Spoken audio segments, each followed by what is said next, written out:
All right, are we rolling here? Oh, we're in. What is up, everybody? Welcome back to a new episode of Vicarious. I am John Vi. Just got done doing the first music show for this channel, guys. Make sure to check that out later in the week. Probably do it on Friday, Thursday with Thanksgiving. I'd rather just do Friday, be the music date for that. I got 3 songs on that one. We'll do a bunch more when I get these going, and I'm gonna have backtracks. And if you don't know what backtracking is with live music, that's when you play, everything with the monitors that you can't do live. So for me, I like to be, just a front man, and I can have everything else playing behind me through the computer. So everything that I do with my produced music, I can take out what I'm doing live and then have that as kind of my backtrack band, Plus it'll sound a lot better too when everything is when you have a kind of a full production around you. It's for a lot of people, they'd rather listen to that than an acoustic guitar with a singer. But I think it was a pretty good start. I like to get things going, get them rolling for Thanksgiving week. I know a lot of people are going to be chilling, watching sports, eating. So I think it's a good week to get that going as well. Speaking of Thanksgiving, I wanted to open up the topic because last week people loved the leftover pizza topic. I think for this week, we're going to talk about what is the best Thanksgiving side dish. The majority of the country does turkey for their main course. I do lasagna. My parents make lasagna for Thanksgiving instead of turkey. For the longest time when it was just the 4 of us, my mom, dad, brother, and I, we thought, why get a big turkey? Why go through that BS when we could just make something we actually want and it can be divided, pretty well, and we can have leftovers. Remember we were talking about last week, leftovers. Lasagna is part of that list, is the best of the leftovers, if you will. And I just want to make sure I'm coming in clearly for everybody. All right, we're cool. Levels are coming in. Yeah, boy. Yeah. All right. I get distracted if I have my monitors on for the camera. So, so this is a big leftover week for a lot of people. So last week's topic was great for that. This week, when it comes to when it comes to sides, I like the cranberry. That's good. Really on its own, it's fucking good. Unless it's too saucy. What else? You have the stuffing. Stuffing's awesome, especially if you're at someone's house that does it just on a pan. They don't throw it in the turkey butt. I'd rather have it nice and crispy. So maybe that opens up another topic for you fools. Crispy stuffing or soft stuffing from the turkey butt. So turkey butt stuffed or unstuffed, and just have it in the oven with on a pan. I think the pan is better. You're going to get the crispiness with the breading. I understand if you want to do it old school butt style with the turkey butt. But shit, I don't even do turkey, so it doesn't really matter. But yeah, stuffing is a good side. Obviously, mashed potatoes are awesome. I could probably eat mashed potatoes and stuffing every day of my life. And then you also have the rolls. The rolls count as a side, guys, because it is part of the category that you get after the turkey. So yes, rolls are a standalone. They're not necessarily a side dish, but the what are they, like the Hawaiian rolls or whatever? You kind of pick them apart and throw them in the oven. Those are dank. Woo! I like those. Those are yummy. But yeah, for me, my it stops at stuffing, guys. That would be the end all be all. Close second would be mashed potatoes, but I feel like you just can't, you can't live off of that. I almost feel like, hold on, I almost sneezed. Luckily it didn't happen, but yeah, stuffing is baller shit. Mashed potatoes are great with stuffing, with gravy, all that. But I feel like if it was standalone, I don't think I would enjoy it. So that's going to be For my answer, it's gonna be. I'm sorry, guys. Hold on. Just want to make sure we're rolling. Okay, 5 minutes in. Awesome. Um, my answer is going to be stuffing. Close second is going to be mashed potatoes. With gravy, without gravy. I'd probably say with gravy if we're mixing everything. Gravy's fucking awesome. But yeah, so this is also a week where a lot of you guys and myself especially, we're going to be catching up on the movies. We're going to be catching up on maybe some new movies, maybe some older movies we don't know about. I was watching a movie a couple nights ago, Two for the Money. Al Pacino and Matt McConaughey combined forces in this like weird, kind of reminded me of Any Given Sunday, if you've seen that movie with Al Pacino, where I feel like unless he's a gangster in a movie, especially when he's in his older age with these movies, it's funny to see these movies with him in it, like 90s or early 2000s, where he just kind of plays like this older guy and he wants to mentor these younger characters and he ends up screwing them over. There's another one with Al Pacino, Devil something. He was like an attorney. I'll have to look that one up again. I think it's the one with Keanu Reeves. Oh, what is it called? Devil's Advocate, maybe? I think that's what it is. And they're all attorneys. And Al Pacino's crazy in that one too. But I feel like all that era of movies for him, he kind of played like the, kind of the strict older guy, but like kind of putting people under their wing in a career. But always in the end, he fucks them over. So it's so silly. But this one, it was kind of about like early sports books when it came to like call-in betting. So it's kind of funny, not funny, but it's interesting how, a movie like that came out in like maybe 2005, maybe even earlier than that. It really reflects the era of sports now where you can't turn on a football game or a UFC fight without hearing about DraftKings and bet this and bet that and $5 for this reward or whatever, or FanDuel and all this crazy shit, or even on YouTube. Like you can't watch a video sometimes without someone saying, "Hey, this video brought to you by DraftKings." So I mean, I feel bad for the people that have gambling issues, but it definitely seems like gambling is right up there with drinking, with cigarettes, with drugs, hard drugs, because you look at how easy it would be to connect all that in a casino situation. So like, say if you're in a casino, you're 21 years old, you're smoking cigarettes. If you're in an area, if you're in a casino that they kind of got grandfathered in those kind of rules. I was in New Orleans many summers ago, and the bass player of the band and myself, we were going through one of these casinos, just kind of checking it out, and they had, you were able to smoke cigarettes in there. I was thinking, holy shit, this is crazy. So someone that is a gambler, a addicted gambler, they're going to be drinking and smoking all fucking night. They're probably not eating well. They're probably not exercising. It's just like, it's crazy because, people call weed the gateway drug, but look at how gambling, you can smoke your cigarettes. Some, waitress is going to give you nonstop alcohol to keep gambling. So it's just crazy how all that mixes together inside of just one building. It's pretty nuts. But yeah, weed's the gateway drug. Whoa, gotta be, guys. It's gotta be. Whoa.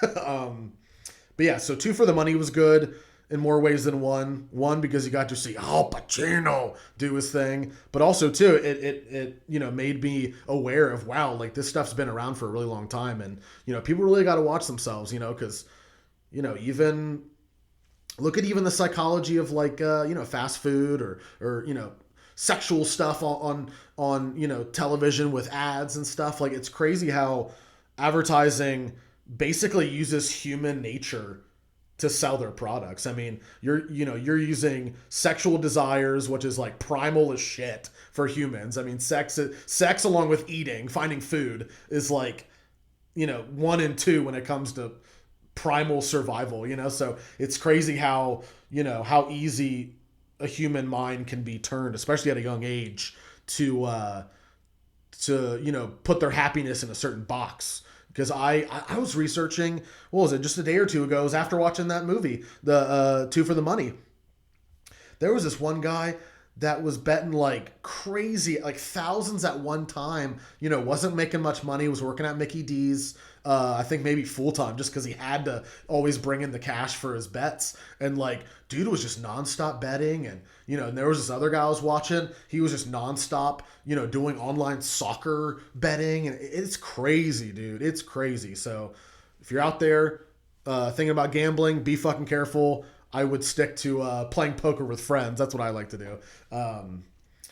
But I guess that is a form of gambling. If you throw in a couple bucks, your buy-in. But it's like, I'd rather, have a fun time with friends than, for $10 than go to a real casino, play poker, and lose my mind, And especially, too, it seems like you wouldn't be playing with people and if you do, they're going to be, trying to eat you up. So really, for me, it just seems like if you're going to do something like that, stick to playing cards with your buddies or family, But what was another good movie I've watched lately?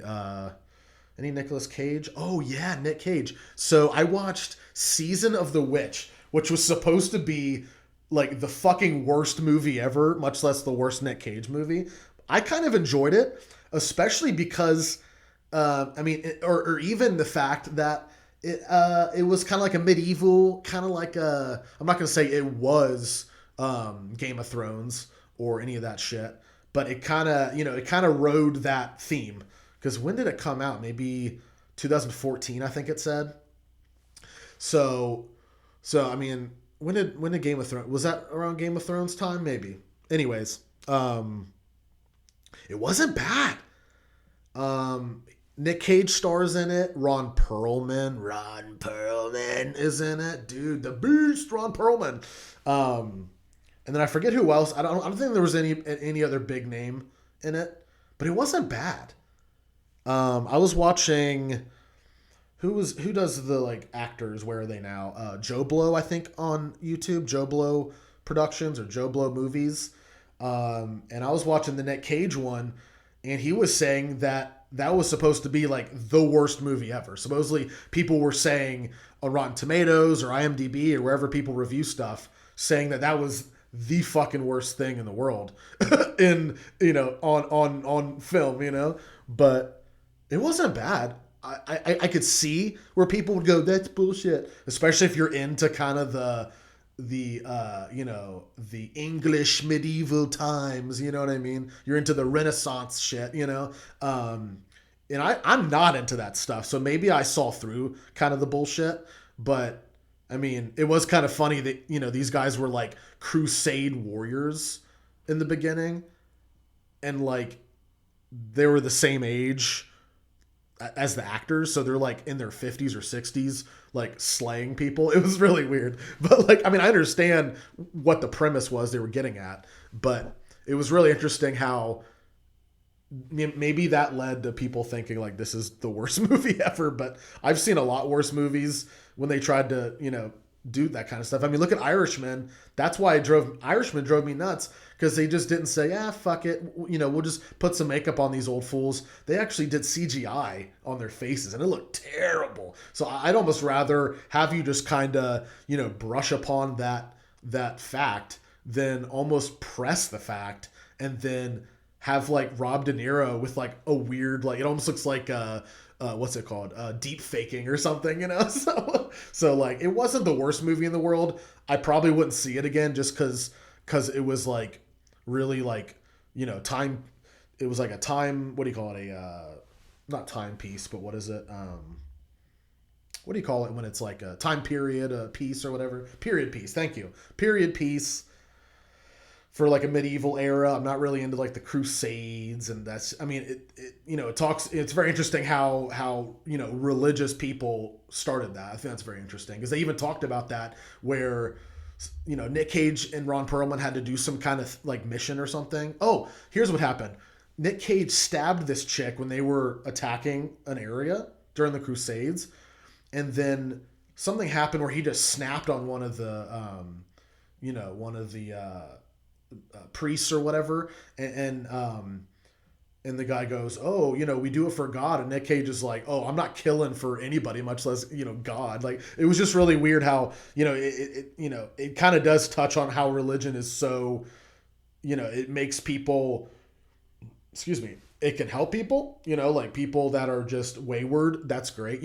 I love that part about religions where, hey, if someone's, a crackhead, or they're abusive or something, and then they find, or, maybe they go to jail and they find, some religion, and then that helps them. That's great. But then there's another side of religion where it's very cultish, and especially in like poor areas of the world and radicalized areas, and war torn areas, you find these like really culty religious entities, and that's really unhealthy, I think. So you got to really be careful, and I think the Crusades really touched on that, or at least in the movie Season of the Witch, they kind of touch a little bit on that, how like even this warrior guy everybody knows, he's even saying, hey, we got to draw the line somewhere, and obviously at the end of the day they all knew it wasn't for God. At least I don't think it was, or at least I don't think they thought that, because it's one of these things where it's like at some point you got to say, okay, who's getting rich? It's these fucking, priests and monks and shit. They're getting, they're coming in and grabbing all the gold and shit every time we kill people for God, So that's an interesting thing to think about. If you go to church, great, go to church. If it makes you happy, awesome. I love that. Whatever people can do to make themselves happy, that they're not screwing up other people, that's awesome, man. I totally, 100%, that's cool. But, with everything big like that, you got to realize too that there's going to be some rotten eggs, just like me, myself as a musician. I know there's going to be some musicians that are talented but they're assholes. I've met plenty of them.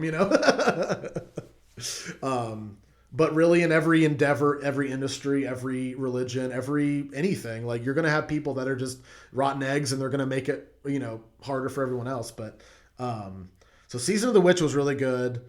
I don't know why people were shitting on it. I mean, it's not terrible, but it's not great. And then one thing I didn't touch on last week was Nick Cage, was the movie Pig.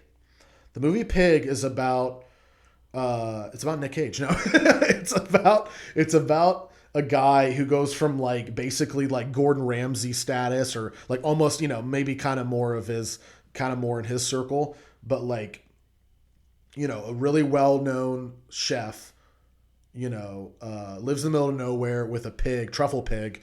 They find the truffles, and then he sells them. He sells the truffles to I guess a dealer. It looked like. He didn't sell directly to restaurants or anything. And you find out why in the end, because he was kind of disconnected from that industry, the culinary industry in his area, because he actually goes to a restaurant where I think it was like his apprentice or something, because he knew the chef. He was like, oh my gosh, chef. And it was interesting because it kind of touches on how people, all they care about is people's, view of them and the reputation, because the Nick Cage's character was asking this guy, like, why do you do all this weird shit or whatever? And the chef goes, oh, well, it's all about the reputation. It's all about, the clientele, and all about the income. And it was really cool, because it was this one scene or it was the one line where Nick Cage goes, like all of this is bullshit. When you get older, or when, people start to call you out, like you need to realize that like all you have is yourself, and you should be happy with that. And it just like, it like fucking shot me right here, dude. I love hearing stuff like that, because it very reminiscent of what I do, where, hey, not everybody's going to love what you do, but as long as you do the things that make you feel good, and you're not fucking anybody else up, just like, certain religious stuff, it's like, that's awesome, man.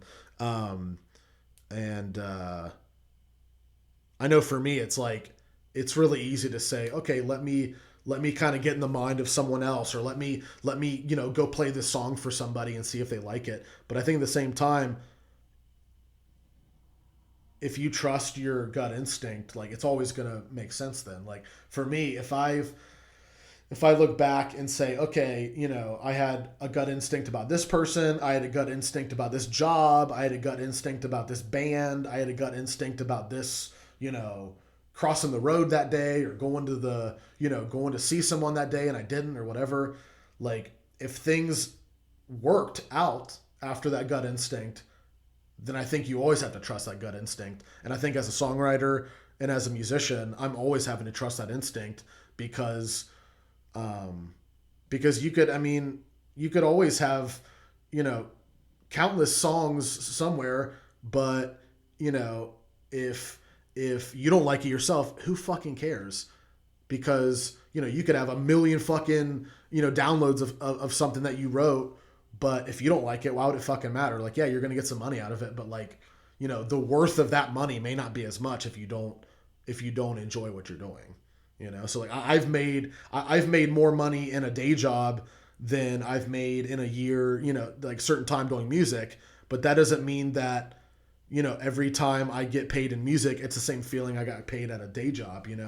Um, it's actually crazy because it's like there's way more worth into that. Like even though I make less doing the music freelance stuff, that much pay feels a lot better than even the pay I got at a day job that was way better. So doing that kind of stuff and making sure you have a good gut feeling, I think, goes super far as a creative person, especially a creative person that needs to kind of go through the business world a little bit. And then you need even more of that gut instinct, I think. So, but yeah, Pig was really good. I really liked it. I don't want to spoil anything because I feel like if I go too deep into the storyline, no one's going to want to watch it. But if you got the Hulu, make sure to check out Pig. What other movies, man? What other movies? I watched Inheritance, not to be confused with Hereditary. That's two different movies. So Inheritance has Simon Pegg. It has the dude from Seinfeld who played what was his name? Oh, he always dated Elaine. What was his name? Putty. So Putty from Seinfeld was in it, and he played like kind of a douchebag dad. So like he wasn't like it was all flashbacks because he had died in the beginning. So no spoilers there. The guy from Seinfeld dies in the beginning. So like it's all flashbacks, and for a while it was just kind of comedic because I was just like, okay, this is the dude from Seinfeld. It's hard to disconnect him from that part. But it wasn't bad, but it was just like you could tell they were like delaying some of the storyline to keep it going. Like, so for example, Simon Pegg's character, the guy from Shaun of the Dead, if you know who he is, he was. Oh, someone's home. Okay, sorry. I was like, someone's in my home right now. Simon Pegg is locked in this like almost like a what do you call it? Almost like a bunker. It looked like almost like a bunker someone would put in like during like Cuban Missile Crisis or something. And so he was in this bunker for like ever. And we have people home. Man, they're loud too. But yeah, we'll wrap this up. So Simon Pegg supposedly was in there for like 30 years. Supposedly the putty actor locked him up for like no reason, supposedly, like just because he witnessed him murdering somebody, like running somebody over. But in actuality, it was way more than that. I don't want to give anything away because if I talk about what happens, I think no one's gonna watch it. But like I definitely was just like, okay, why isn't this guy doing certain things? Like you could just in your head go, okay, like it'd be really easy for this guy to do something just to get out of the situation. So definitely check that out. Comment below what you guys thought of the movie. Definitely later this week, probably Friday, we're gonna have the music show come out. 3 songs, multiple camera angles. It's gonna look really cool. Also, it's going to be mastered audio, so everything's going to be really crispy, high quality audio. We're going to have that out Friday. Have a great Thanksgiving, guys. Make sure to travel safely. And until next time, guys, stay cool out there.